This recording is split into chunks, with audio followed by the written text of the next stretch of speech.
Lamanya tak jumpa nih.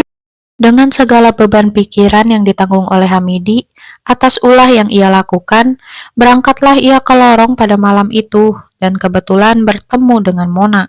Hasratnya kepada Nur yang belum terpenuhi mendorong Hamidi untuk menanyakan keberadaan Nur. Tak mau banyak cerita, Mona pun kemudian menceritakan jika Nur ini sudah kabur dari rumahnya dan tidak tahu pergi kemana. Hamidi pun menginginkan seorang wanita untuk menemaninya malam ini. Tanpa pikir panjang, Mona pun menawarkan dirinya sendiri dan Hamidi pun setuju hal itu.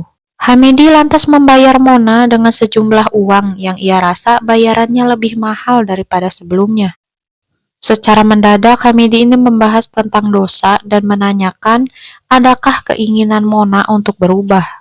Mona merasa terpojok dan balik menyimpulkan Hamidi yang seorang ustadz lalu berbuat maksiat pun tidak akan lepas dari sebuah dosa.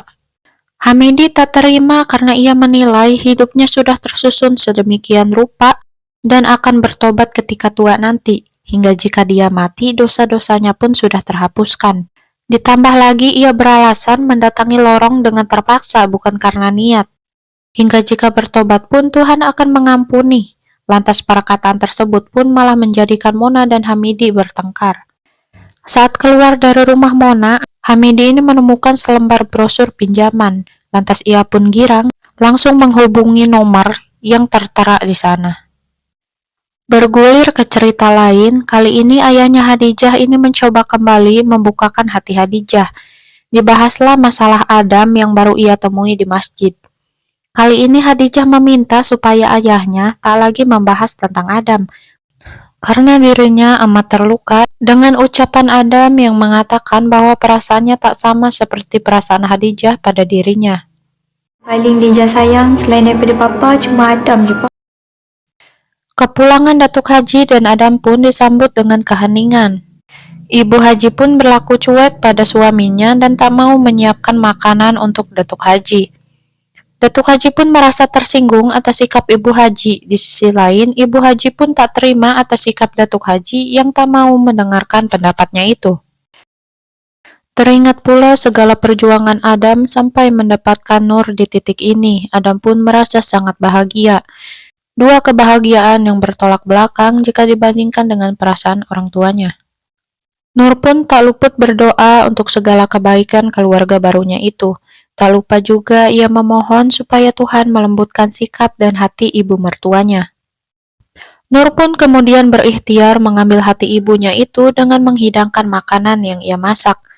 Tapi niat baik Nur itu tetap salah di mata mertuanya, yang tak suka jika Nur datang ke dapurnya dan memegang barang-barang miliknya. Ibu Haji kemudian membentak-bentak Nur hingga Amirul pun kaget mendengarnya. Lagi-lagi dikecewakan harapan, Nur pergi meninggalkan mertuanya itu. Sedangkan di masjid jemaah senang bergosip membicarakan Adam, memicu pertengkaran antar keduanya. Jemaah itu pun menyalahkan jika Adam diajarkan hal yang salah oleh ayahnya hingga Adam pun bisa menikahi seorang wanita malam. Adam tak bisa menjawab apa-apa karena kenyataannya memang seperti itu. Kembali lagi dengan cerita Nur, Ibu Haji menjadi sosok mertua yang selalu overthinking pada menantunya. Seolah si menantunya ini ingin menundukkan anak dan keluarganya. Ia pun menjadi ketakutan dan stres akibat pikirannya sendiri. Kemudian ia mengungkapkan perasaannya kepada Aisyah jika ia takut atas keberadaan Nur di rumah itu. Padahal orang yang ia anggap buruk itu tidak melakukan apa-apa dan hanya berdiam diri di kamar.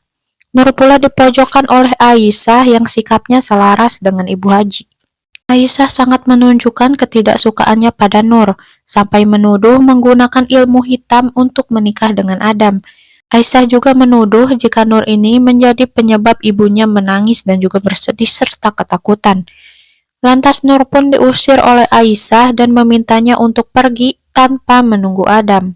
Amirul yang mendengar kegaduhan itu, sedangkan ia lelaki satu-satunya di situ pun bingung harus berbuat apa. Dan Ibu Haji meminta supaya Amirul tidak ikut campur dalam hal ini. Aisyah menghina Nur dan mengatakan jika ia tak pantas untuk tinggal bersama keluarganya yang merupakan keluarga baik-baik. Dengan marahnya, Aisyah memberikan waktu 10 menit supaya Nur ini pergi dari rumah itu. Lantas Nur membereskan pakaian yang ia punya, untuk kemudian ia masukkan ke dalam sebuah tas. Hatinya tak kuasa meninggalkan Adam. Untuk obat kerinduan, Nur pun membawa satu pakaian Adam untuk menemani kepergiannya itu. Masih sempat Nur berpamitan kepada Aisyah dan ibu mertuanya, serta menitipkan salam untuk suami dan ayah mertuanya. Setelah melihat kejadian itu, Amirul merasa kasihan kepada Nur, tapi Aisyah menilai perlu melakukan itu karena ia sangat kasihan kepada ibu kandungnya itu. Di hari yang sama, ternyata Hadijah ini telah membukakan hati untuk lelaki lain dan mengajak Mukris untuk sarapan bersama. Di situ pikiran Hadijah pun terbuka dan berusaha ikhlas berpisah dengan Adam karena itu adalah sebuah takdir baginya. Singkat cerita, tak lama dari kepergian Nur ini, Datuk Haji dan Adam pun pulang. Tak seperti Datuk Haji yang menghampiri Aisyah dan Ibu Haji, Adam pun langsung ke kamar untuk menemui Nur. Dari kejauhan Adam memanggil Nur berkali-kali, tapi tidak ada jawaban. Amirul pun hanya memperhatikan Adam saja. Mendengar Adam terus memanggil Nur tanpa jawaban, Datuk Haji sudah menerka ada yang tidak beres di rumah ini. Adam pun kaget ketika membuka lemari yang tersisa hanya pakaiannya saja. Ia pun menanyakan perkara itu kepada Aisyah dan ibunya, tapi mereka ini berbohong dengan mengatakan jika Nur ini pergi atas keinginannya sendiri. Kemudian Adam berusaha mencari Nur ke rumah ibunya, yang mana saat itu Mona sedang menawarkan kamar Nur untuk disewakan seharga 200 ringgit Malaysia. Namun orang tersebut pun menolak karena terhitung sangat mahal. Adam menanyakan keberadaan Nur. Mona yang tak tahu apa-apa pun menjadi cemas saat tahu jika Nur kabur dari rumah Adam. Padahal Adam bilang tak ada masalah dengan Nur. Mona pun berpikir jika keluarga Adamlah yang telah menjadi penyebabnya. Adam kemudian melanjutkan pencarian Nur dan meminta supaya Mona ini menghubungi jika tahu atau melihat keberadaan Nur. Sedangkan di sisi lain, Mukris ini mengajak Hadijah melihat seorang pasien yang ternyata itu adalah Nur. Ditemukan pingsan di jalanan karena kecapean dan kelaparan, sedangkan Adam tidak ada di dekat Nur saat itu. Dengan hasil pencarian yang nihil, Adam ini pulang tanpa membawa Nur. Datuk Haji pun ikut khawatir atas kepergian Nur. Datuk Haji menyarankan supaya Adam ini melaporkan kasus tersebut kepada polisi. Tapi laporan tersebut tidak akan ditanggapi mengingat Nur ini pergi dari rumah kurang dari 24 jam. Sedangkan Ibu Haji hanya terdiam menyimpan kenyataan dan sesekali mengkhawatirkan jika Adam ini bisa membawa Nur kembali ke rumah itu. Karena merasa kasihan terhadap Adam, lantas Amirul ini menghampiri Adam dan bilang jika Nur pergi bukan karena keinginannya melainkan diusir oleh Aisyah dan Ibu Haji.